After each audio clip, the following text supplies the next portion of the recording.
Ladies and gentlemen, today we embark on a journey into the intriguing world of probability and statistics, particularly within the realm of engineering. Our question revolves around the manufacturing process and the probability associated with the sample mean diameter of a certain type of metal component.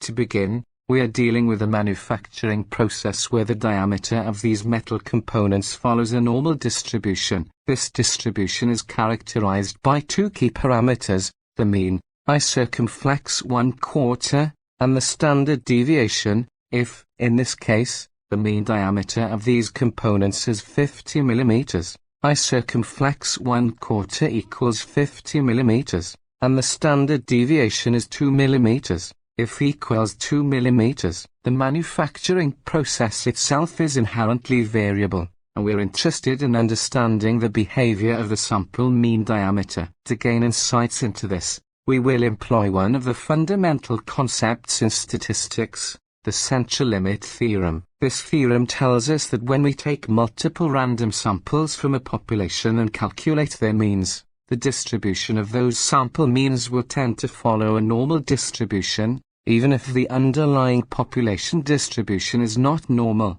In our scenario, we've taken a random sample of 30 components. The sample size, denoted as n, is a critical factor in the central limit theorem. The larger the sample size, the closer the sampling distribution of the sample mean will be to a normal distribution. In this case, n equals 30. Now, let's dive into the calculations. The first step is to find the standard error, say, of the sample mean. The standard error quantifies the variability of the sample mean and is calculated using the formula, the standard error equals the standard deviation divided by the square root of n. Substituting the values we have, the standard error equals 2 divided by the square root of 30. Calculating this, we get the standard error roughly equals 0.365. Now that we have the standard error, we move on to finding the z-score. The z-score measures how many standard errors a given value is away from the mean. It's calculated as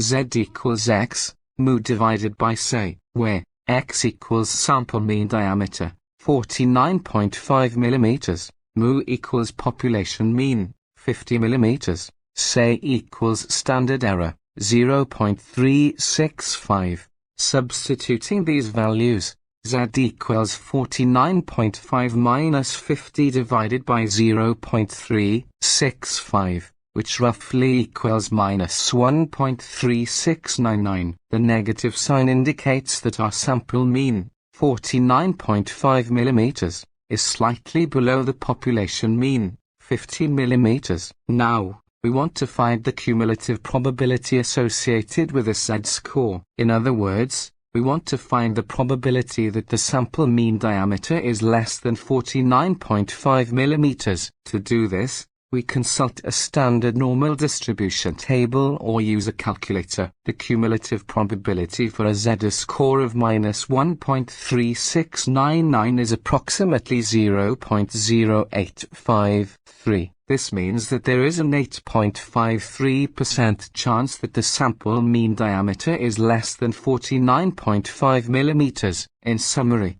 we have explored the concept of probability and statistics within the context of engineering. By applying the central limit theorem, we were able to calculate the probability associated with a specific sample mean diameter, shedding light on the variability within the manufacturing process. Understanding such probabilities is crucial for quality control and decision-making in engineering and various other fields. Thank you for joining me on this statistical exploration, and remember that probability and statistics play a vital role in making informed decisions in our increasingly data-driven world.